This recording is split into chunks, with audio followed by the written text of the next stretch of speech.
Assalamu alaikum wa rahmatullah wa barakatuh. Paix sur ceux qui suivent la guidée. Paix et bénédiction sur le prophète sallallahu alayhi wa sallam, sur ses compagnons, ses amis, sa famille, ainsi que sur tous ceux qui le suivront de bonne foi jusqu'au jour du jugement. Alors, aujourd'hui c'est un sujet un peu profond, un peu complexe, mais bon, je dois je me dois aussi de varier et de parler parfois de choses que je trouve importantes, même si je me dis que, bon, pour certaines personnes, ça va être un peu compliqué, qui vont se dire, tant pis, c'est pas pour moi, etc. Mais je me dis, il y aura toujours bien quelqu'un à qui ça pourra servir, et donc c'est ce qui compte. Aujourd'hui, en fait, ce dont je veux vous parler, et ça pourrait concerner tout le monde, mais bon, je m'adresse quand même aux musulmans en priorité parce que c'est normal, ils vont se sentir, par certains aspects de ce que je vais raconter, plus concernés que les autres. Mais les autres peuvent certainement apprendre beaucoup de choses de ça et s'y reconnaître et en tirer des leçons, Inch'Allah. Je remarque en fait que dans tous les sujets, quand je lis des fatwas, quand j'entends des conférences, quand je lis certains bouquins, euh, en fait, je me rends compte que le problème, il vient pas de la science de la personne. C'est pas ça l'objet du problème. Le problème, c'est que cette personne n'arrive pas à parler aux gens, enfin, à certaines personnes, parce que bien sûr, il y a certaines personnes qui en retirent un profit, etc. Mais ils n'arrivent pas, en fait, à atteindre le cœur et la raison de certaines personnes, parce qu'ils abordent les questions sans tenir compte de paramètres extra-religieux. Alors, je m'explique. Selon moi, selon ma compréhension des choses, les êtres humains, en fait, sont des êtres biologiques, psychologiques et idéologico-spirituel. On va mettre ça ensemble. Et c'est très très important de comprendre ça, parce que sinon, en fait, on va buter sur des problèmes dont on ne trouve pas la solution. Et vous allez comprendre, avec les explications et les exemples que je vais donner, là où je veux en venir. Le premier point, qui est sans doute le plus important, sauf si on est quelqu'un de ultra pieux, sans moment de faiblesse, etc., etc., autrement dit très peu d'entre nous, c'est le fait que nous sommes, et on n'en tient pas assez compte, nous sommes des êtres biologiques. Et notre biologie nous, nous, nous rend esclaves de toute une série de choses qu'on ne comprend pas, mais qui sont là, bien présentes. Alors les exemples sont à l'infini, mais bon, comme nous sommes pris par le temps, on va se cantonner à quelques exemples. Par exemple, quand vous clignez des yeux, quand vous respirez, quand vous devez aller faire vos besoins, quand vous avez sommeil, quand vous avez faim, quand vous avez soif, quand vous avez mal, quand vous éprouvez du désir.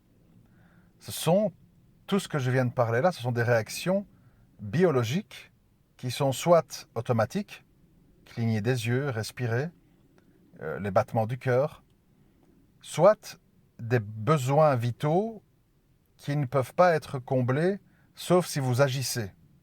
C'est-à-dire si vous avez faim, vous devez trouver de la nourriture. C'est pas votre corps, en tout cas pas pour longtemps. Votre corps ne peut pas produire sa propre énergie, ne peut pas avoir le liquide nécessaire à la circulation du sang, et le fonctionnement de votre corps. Ces apports doivent venir de l'extérieur. Mais ce sont des contraintes. Aucun d'entre nous ne peut s'empêcher de manger, de boire, d'aller aux toilettes, de dormir, de ne pas éprouver de la douleur si on lui frappe avec un marteau sur le bras ou qu'on lui arrache les ongles ou que sais-je. Donc, le point que vraiment je veux vous faire comprendre, c'est que la biologie a sur nous une force énorme.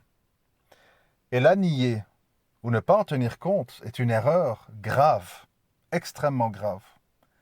Parce qu'à ce moment-là, on fait croire qu'on n'est pas des êtres humains, mais des anges, et alors on fait fausse route, et on n'est plus du tout audible pour les gens. Pour étendre les exemples au-delà des choses de base, comme vous le savez, biologiquement, nous sommes soumis, nous n'avons pratiquement aucun moyen de pression là-dessus, nous sommes soumis à des cycles, c'est-à-dire de 0 à 7 ans, l'enfance, de 7 à 14, j'arrondis, parce qu'on ne va pas entrer dans les détails, de 7 à 14, l'âge de raison et la grande enfance, de 14 à 21, l'adolescence, la puberté et tout ce qui va avec, le début des désirs. Vous savez, si vous disiez à beaucoup d'enfants de 0 à 7 ans, et un peu moins, mais quand même de 7 à 14, beaucoup d'entre eux ils vont vous dire ah les garçons berk, ah les filles berk. Bon, il n'y a pas du tout d'attirance. Il n'y a pas tout cet aspect sexuel derrière. Il y a à la limite des jeux. J'ai une copine, j'ai un copain, mais bon, ce sont des jeux inconscients, mais en termes physiques, il y a pas d'attirance. Donc ça veut dire qu'il y a des transformations dans l'être humain qui lui sont imposées, comme le reste, comme le sommeil et compagnie. Et donc, pour les religieux, quand on parle maintenant de l'être biologique, l'être psychologique et l'être religieux, on va dire, spirituel, idéologique, c'est là que commence en fait le fait qu'Allah nous demande certaines choses. Contenir le désir, contenir le fait de trop manger, jeûner.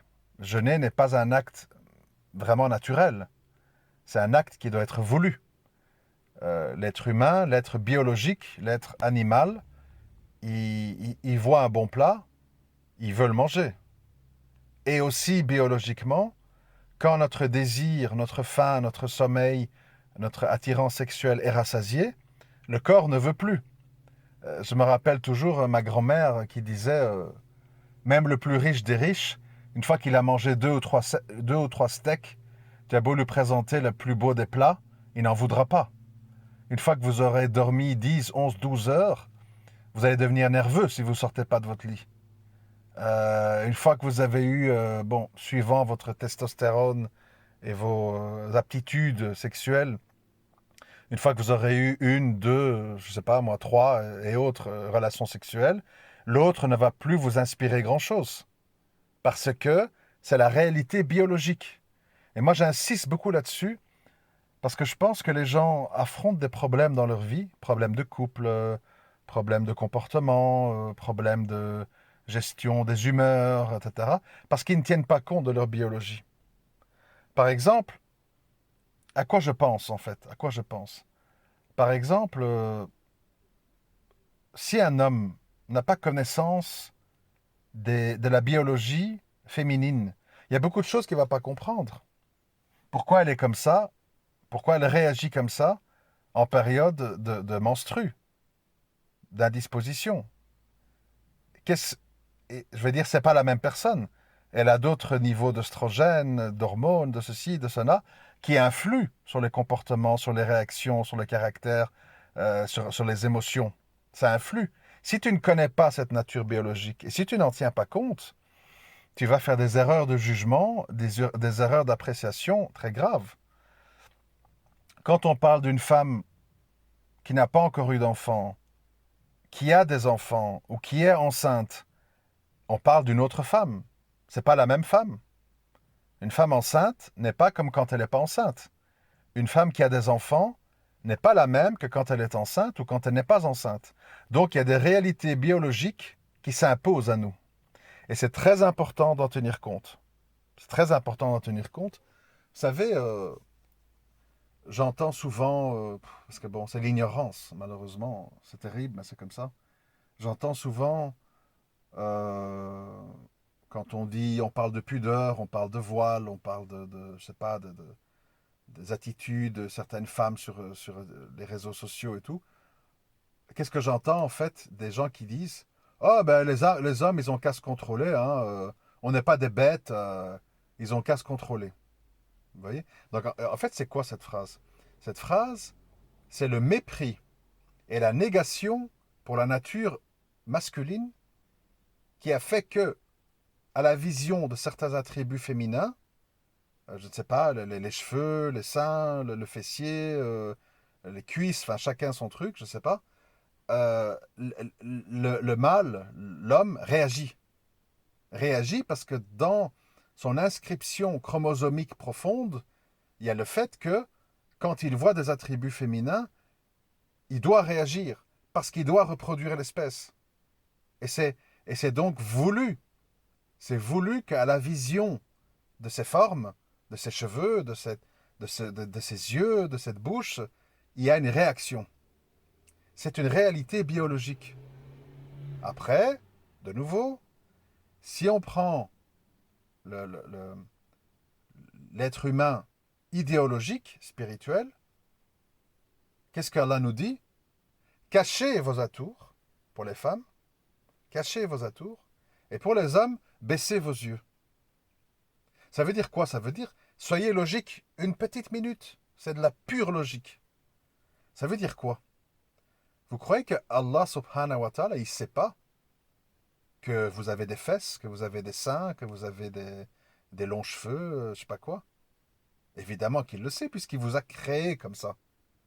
Il vous a créé comme ça. Vous croyez que Allah Azzawajal, il ne sait pas que quand un homme, il voit ou il renifle les phéromones féminins ou ses formes ou ses rires, et vous croyez qu'il ne sait pas que l'homme réagit au regard? Évidemment qu'il le sait, parce qu'il nous a créés comme ça. Donc, quand on a compris ça, on comprend qu'en chacun de nous, il y a une nature biologique. Et on comprend que notre Créateur nous dit, si tu crois en moi, et si tu veux m'adorer, et si tu veux me plaire, et si tu veux gagner ton paradis, tu as certaines contraintes à adopter dans ta vie. Tu as certaines restrictions à accepter dans ta vie. Tu as certains freins à mettre dans ta vie. Si tu ne crois pas en moi, c'est pour ça que je voulais en venir à ça. Pourquoi beaucoup de gens, je me sens étranger, je me sens incompris jusque dans ma famille, parfois j'ai l'impression d'être fou, d'être folle. C'est le genre de message que je reçois. Mais c'est pas, si vous comprenez ça, c'est pas du tout complexe à comprendre. Les gens de l'au-delà, les gens de l'au-delà, ils se préoccupent des commandements divins. Les gens de ce bas monde sont soumis qu'à leur biologie et à leur psychologie. Pas plus que ça. Parce que pour eux, ça s'arrête là. Alors, oui, je vous ai parlé de la biologie, vous comprenez ce que ça veut dire, l'humain spirituel, et vous allez me dire, oui, mais psychologie, c'est quoi? Ah, ben oui, c'est important aussi. Pourquoi? On a parlé de nos instincts biologiques. Mais ces instincts biologiques peuvent être corrompus par des événements traumatisants, dans le bon ou dans le mauvais sens du terme, qui influent sur nous psychologiquement. Un viol, des abus sexuels dans l'enfance, s'être fait tabasser à la cour quand on était petit par les autres, être premier de classe et avoir subi des colibets, chouchou à la maîtresse, intello, machin, enfant battu, pédophilie, parents alcooliques, et j'en passe. Tout ça, toutes ces situations anormales vont avoir un impact psychologique sur nous. Et c'est comme ça qu'à un moment donné, vous allez trouver des êtres humains qui ont des instincts sexuels détournés et qui ne réagissent plus comme le voudrait la nature à la vue d'une cuisse, d'un mollet, d'un sein, d'une fesse, de cheveux. Ils réagissent à la violence. C'est tout ce qu'on appelle le sadomasochisme. Frappe-moi ou comment laisse-moi te frapper et toutes les déviances sexuelles qui existent. Je ne vais pas faire la liste parce qu'il y en a des centaines. C'est toujours le fruit d'une blessure, d'une faille psychologique liée à plein de choses, Par exemple, il a été prouvé psychologiquement qu'un être humain qui a trop de pouvoir, qui est trop dans la dominance, qui est trop dans le fait que des gens soient respectueux et soumis avec lui, a besoin à un moment donné pour son équilibre mental d'être rabaissé. Et c'est là on en vient à des tendances masochistes. Frappe-moi, humilie-moi, rabaisse-moi, etc., etc. Tous les, tous les clients de prostituées qui pratiquent ça sont en général des gens qui sont juges, chirurgiens, chefs comptables, directeurs, etc. Parce qu'ils ont des positions anormales, et de nouveau, quand il n'y a pas de spiritualité, on se comprend, qui font qu'ils ont un déséquilibre psychologique. L'être humain n'est pas fait pour être un seigneur ou, inversement, pour être un esclave d'autres êtres humains. Et quand on est un esclave, ouvrier, tu reçois des ordres rabaissés par le patron, t'as pas ton mot à dire, tu dépends, t'as peur de perdre ton job, etc. Là, c'est l'inverse.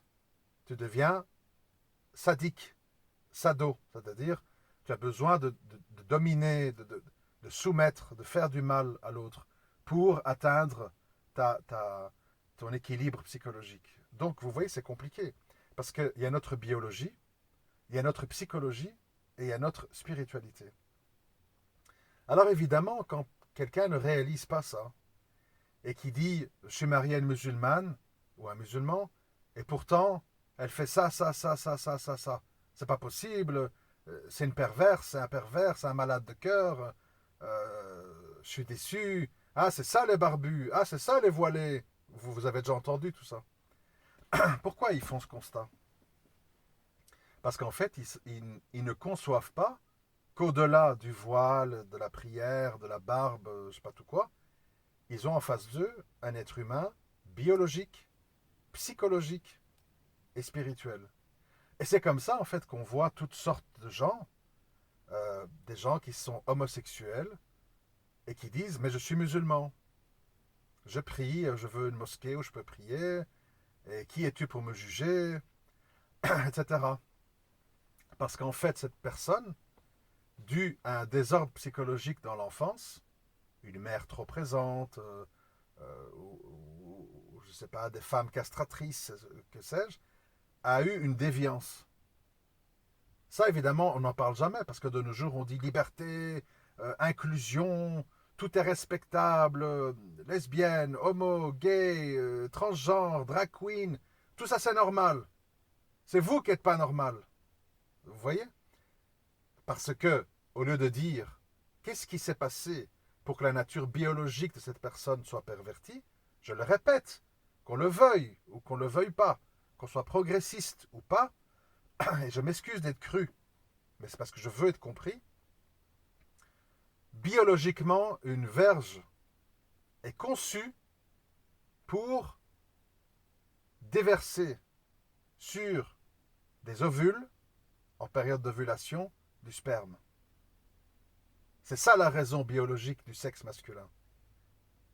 Qu'on le veuille ou non, c'est pas fait pour la fellation, c'est pas fait pour la sodomie, c'est pas fait pour la masturbation, c'est fait pour ça. La forme est conçue pour ça, pas pour autre chose. Donc la réalité biologique, elle est indiscutable. Elle n'est pas négociable. Ensuite, une fois qu'on comprend ça, on a un spectre d'analyse beaucoup plus large pour comprendre les choses. Pourquoi ma mère me parle tout le temps de diplôme, tout le temps de mon futur travail, et la religion, ils s'en foutent, à la limite, si j'ai un voile, ça leur déplaît. Pourquoi? Alors qu'ils se disent musulmans. Pourquoi? Parce qu'ils ont des traumas psychologiques. Les traumas d'avoir été analphabète, de ne pas avoir trouvé un bon travail, d'avoir fui le Maroc, l'Algérie, la Tunisie, parce qu'ils n'avaient pas des grands diplômes, et que donc, c'est la course à la survie. Et il faut un diplôme, et il faut un bon travail. Ils ont une faille psychologique. Et ça, c'est important de comprendre, sinon on ne comprend pas. On dit, mais Allah il nous dit de nous contenter de peu, le meilleur des mariages, c'est le mariage modeste, avec une bague en fer, etc.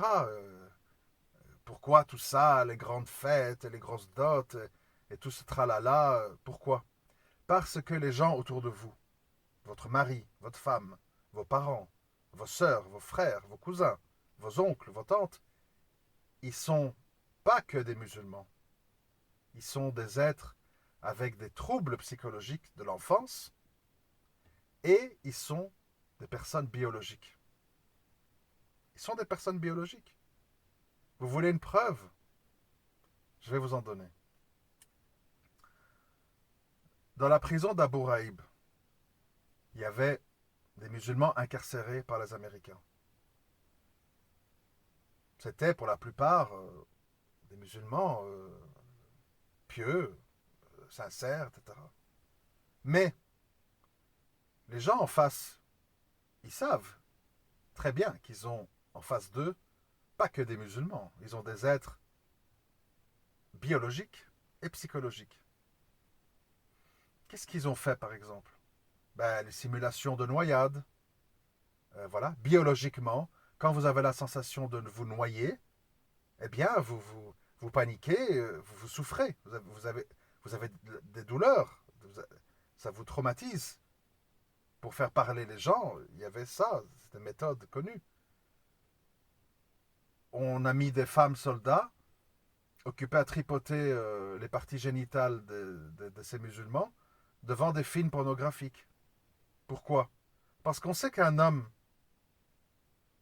quoi qu'il fasse, quel que soit son degré de piété, quand il visualise par ses yeux des scènes sexuelles, et qu'en plus on le touche physiquement, il réagit. Il réagit par une érection et au final par une éjaculation. Malgré lui, il va en pleurer, il va être gêné, il va être bouleversé. Mais ça va se passer. Parce que c'est biologique et psychologique. Imaginez des hommes qui n'ont pas l'habitude de voir des femmes en petite tenue se retrouver devant ça, des scènes pornographiques, des attouchements. Ils sont violés avec réaction physique, inévitablement. Une femme, ça ne fonctionne pas comme ça, donc ça c'est différent. Mais l'homme, c'est comme ça. L'homme est un chasseur, donc il fonctionne par le regard et l'acuité visuelle, de manière primordiale. Et puis il y a la sensation physique, les touchés, etc., etc. Donc pourquoi je dis tout ça? Pour vous choquer? Bien sûr que non. Je dis ça parce que pour me faire comprendre, et je sais que pour être compris, parfois il faut brusquer un peu les choses. Et donc, je ne dis pas ça dans le but d'excuser les gens. C'est pas le but. Je dis ça dans le but que, dans vos relations sociales, avec vos proches, vous compreniez que ce ne sont pas que des musulmans. Ce sont aussi des humains soumis à des influences biologiques et psychologiques. Un musulman qui a été violé par son oncle quand il avait 12 ans ne peut pas être dans le même état d'esprit qu'un musulman qui a eu une adolescence normale. C'est comme ça. C'est... Après, j'ai pas dit que les gens allaient avoir des jugements différents. Je dis, Allah il va juger les gens en fonction de toute une série de paramètres qui nous dépassent. Nous, on juge juste sur, comme ça, ce qu'on voit a priori. Mais combien de petites fifis qui font les imbéciles sur TikTok, à un moment donné, sont revenus vers Allah, se sont repentis et se sont bien comportés? Et combien de femmes qui sont en voile, en niqab, font de la sorcellerie en cachette, ne prient pas et ne se repentent jamais? Il faut faire attention. C'est compliqué. Alors bien sûr, comme je l'ai toujours dit, nous jugeons sur les apparences. Et c'est pour ça qu'on se garde toujours tous de bien dire qui va en enfer et qui va au paradis. Parce que ici-bas, on est obligé de juger. Parce qu'on est obligé de condamner le blâmable. Vous comprenez? On va pas dire oui, ce gars-là qui agit comme ça, c'est parce que son oncle l'a touché ou l'a violé quand il avait 11 ans. D'abord, un, ça, on n'est pas censé le savoir, pour commencer. Et deux, ça n'implique pas qu'on est autorisé à faire certaines choses parce qu'on a subi certaines choses. Je ne peux pas être pédophile parce que j'ai été victime de pédophile. Je ne peux pas être alcoolique parce que mes parents étaient alcooliques. Je ne peux pas battre ma femme parce que mon père battait sa femme. Vous comprenez? À un moment donné, l'être humain, quel que soit son bagage, il doit réagir. Il doit faire intervenir son être spirituel en disant, en se disant, ce que j'ai subi, ce que j'ai enduré, n'est pas quelque chose de normal. Et moi, je veux être quelqu'un de normal. Je me désavoue de l'anormalité de cette cicatrice qui est en moi. Je la combats. C'est-à-dire que si j'ai des parents alcooliques, je n'approche pas l'alcool. Je ne vais pas dans les fêtes où il y a de l'alcool. Je ne rentre pas dans un café. Je ne garde pas comme ami quelqu'un qui dit « Viens, on va boire un petit coup, ça ne va pas te tuer ». Je prends des mesures parce que je sais que j'ai cette faille. Idem avec le cannabis, la chicha, enfin, je ne vais pas faire les listes, parce que tout ce que je raconte, on peut l'étendre à tout. Donc à un moment donné, on doit tous comprendre et admettre. Nous sommes soumis à des influences biologiques qui s'imposent à nous ou qui nous obligent à y répondre. Manger, boire, etc. Nous sommes soumis à des failles et des blessures psychologiques de l'enfance ou de l'âge adulte. Mais bon, à l'âge adulte, en général, on est mieux armé pour répondre. Mais on est évidemment, bien sûr, si une femme à 35 ans, elle est violée, elle va quand même avoir des séquelles psychologiques. Mais quand ça arrive dans l'enfance, il y a des séquelles dans l'inconscient. Parfois, la personne ne se rappelle même plus qu'elle a été violée. Parce que le gars, il venait dans son sommeil, il la tripotait, et la fille ne sait plus très bien si c'était un cauchemar ou la réalité, mais son inconscient, il sait. Et elle réagit d'une certaine façon par rapport aux hommes dans sa vie adulte, parce qu'inconsciemment, elle a cette blessure en elle. Et le problème, en fait, c'est que les musulmans, ils répugnent à admettre qu'on a une réalité biologique en nous et qu'on a des séquelles psychologiques. Les gens croient, ah, mais je suis revenu par Allah, tout ça c'est fini, ça n'existe plus.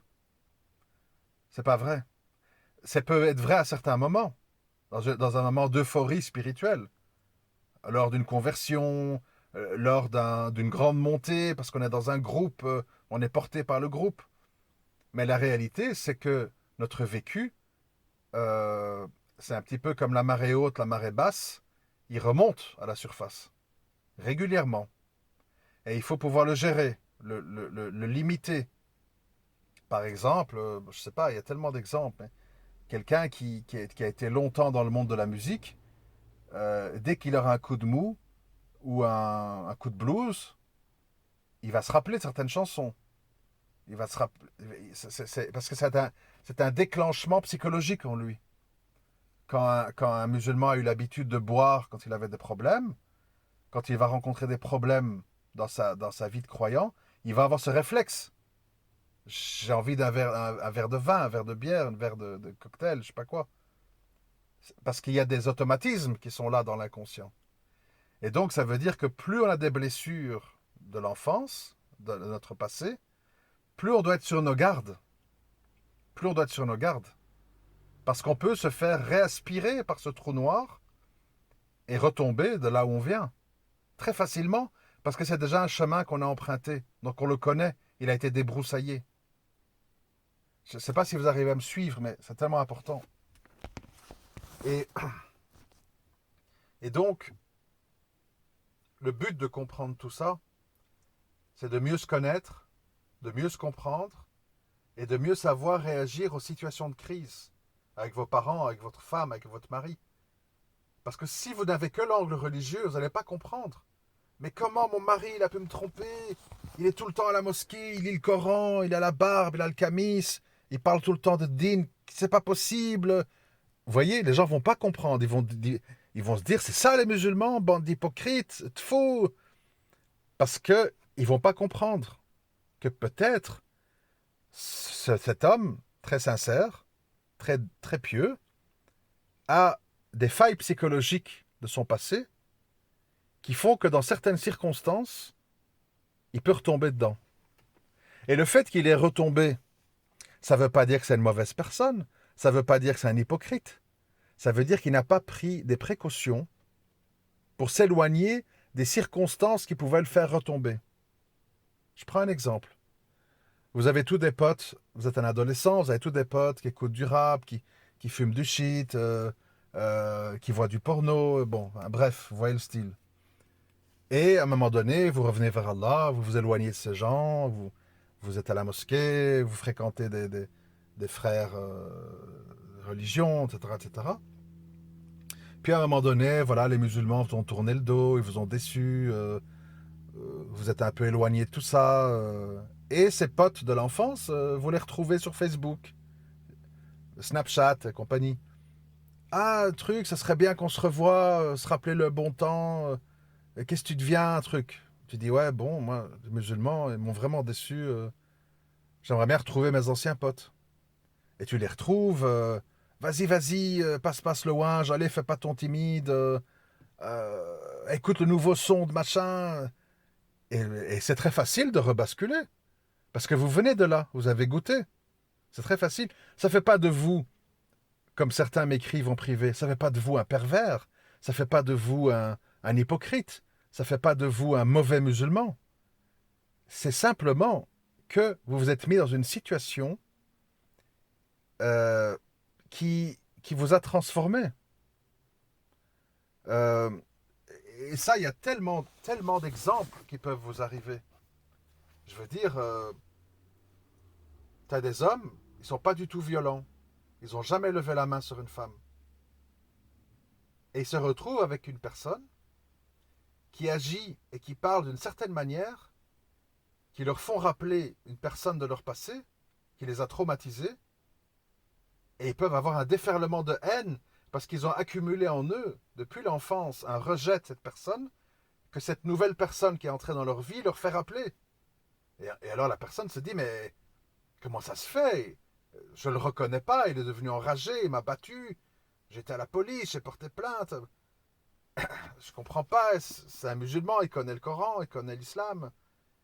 Parce que il y a un humain psychologique derrière tout ça, avec un passé, avec des belles-mères, avec des beaux-pères, avec des attouchements, avec des abus, avec des dérives. Et c'est là, c'est là, c'est là. Combien de musulmans homosexuels euh, te disent, une fois que tu creuses un peu avec eux, ouais, quand j'avais 10-12 ans, quand mes parents partaient au marché ou je sais pas quoi, mon oncle, il venait me toucher, il venait me faire ceci, cela. Et puis tu dis, ouais, mais tu l'as dit à tes parents, tu l'as dénoncé. J'en ai parlé à ma mère et elle m'a dit, chut, chut, arrête, tu vas mettre le désordre dans la famille. Tais-toi, garde ça pour toi, oublie. Voilà des histoires qu'on me raconte. Vous pensez que ce gamin-là, il sort indemne de cette affaire? Vous croyez qu'il ne va pas avoir une vision tronquée de la sexualité, de l'homme, de la femme, de la famille, de l'islam? Parce que cet oncle est peut-être à la mosquée jour et nuit. Et lui, il s'est dit, mais s'il ne comprend pas qu'il y a un humain biologique, psychologique, spirituel, il va dire, mais qu'est-ce que c'est que cette bande d'hypocrites? Ma mère fait de la sorcellerie, mon oncle me touche, mon père fait riba, ma sœur est à poil à l'école. Et tout le monde se dit musulman, on fait le ramadan. Qu'est-ce que c'est que cette histoire? Je suis chez les fous ici. C'est une religion pour hypocrites. Non. C'est que tu as autour de toi des gens qui ont laissé leur humanité psychologique ou biologique l'emporter sur le spirituel. Ils ont perdu la bataille. Et ces gens-là, quand toi tu veux faire prévaloir l'être spirituel, ils vont te désapprouver. Arrête de faire ton imam, c'est Google qui t'a bourré la tête. Qui tu écoutes sur YouTube pour parler comme ça? Ça suffit maintenant. Tu veux être plus, Tu veux être plus musulman que le cheikh machin? Calme-toi un peu, tu vas finir en Syrie. Voilà qu'est-ce qu'on vous dit.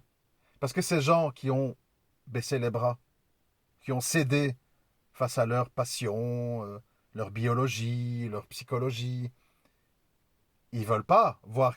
Ça les vous savez, j'ai souvent parlé, enfin plutôt il y a longtemps, mais j'ai souvent parlé avec des gens qui avaient la haine du voile, dans des assemblées, dans des repas, etc.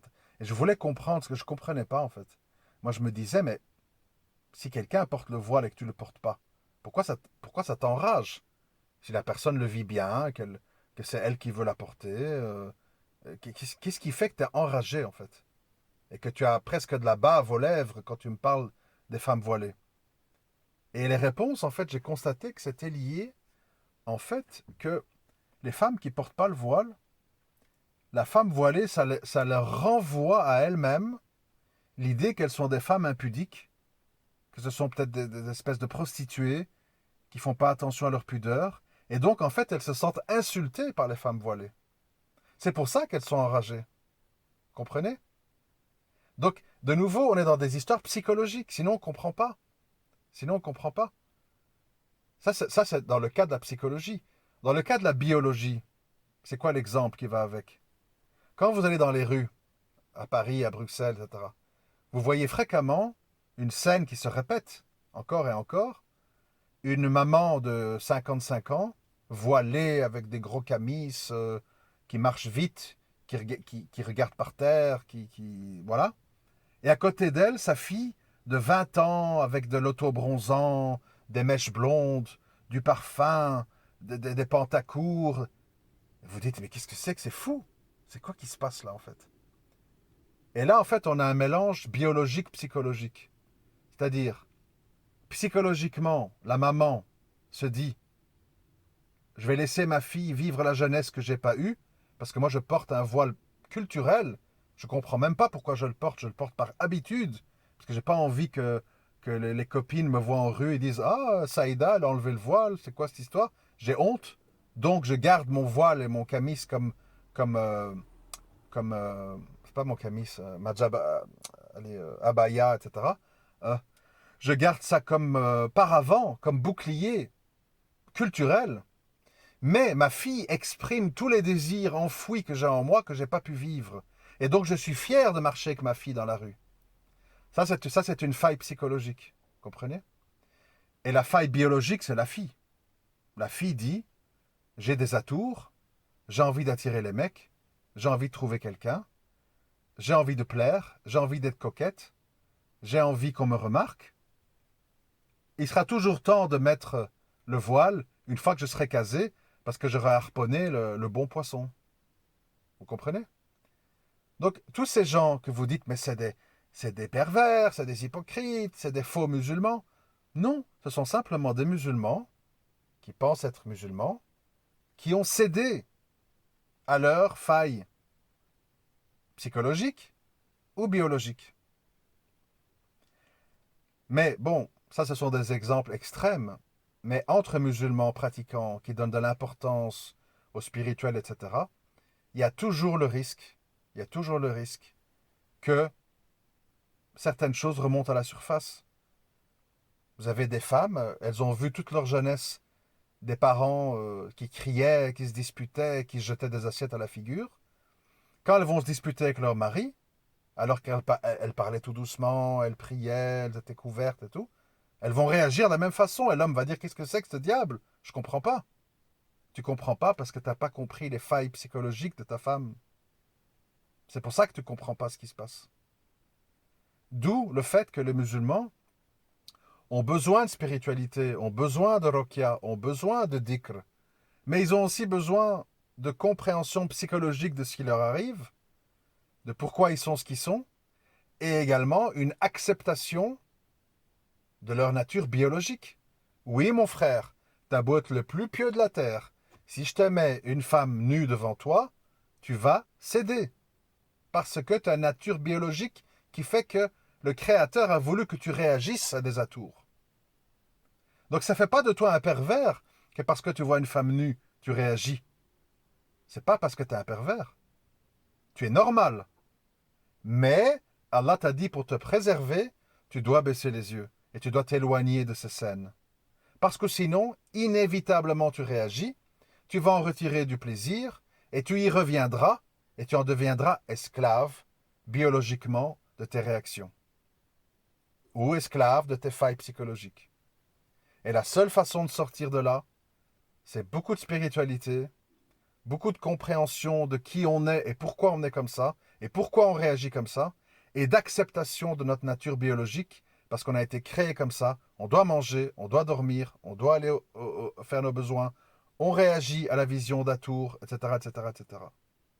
Quand on dit, dernier exemple, et puis je vous laisse, quand on dit, ah, les femmes sont tous derrière le fric, en fait, voilà, tout ce qu'elles voient, c'est un portefeuille, ça me dégoûte, moi je croyais en l'amour, etc., etc. J'entends beaucoup d'hommes déçus quand ils voient qu'une femme met l'argent à un certain niveau.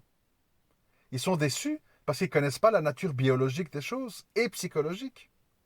Une fille qui vient d'une famille pauvre, vous savez, dans les bleds, les bidonvilles de Rio, de Casablanca, etc. Elle sait c'est quoi la misère. Elle sait c'est quoi la pression de manquer.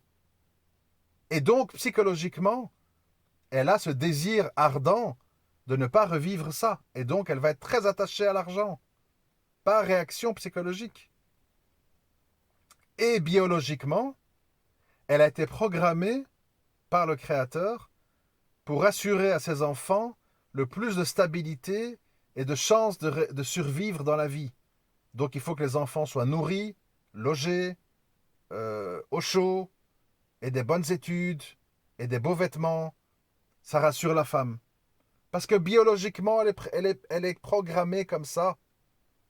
Allah, il a voulu qu'une femme, elle préfère un vieux riche qui la rassure plutôt qu'un jeune bad boy qui l'amuse et qui l'attire, mais qui ne la rassure pas. C'est pour ça qu'au final, la plupart des filles terminent avec des gens comme ça.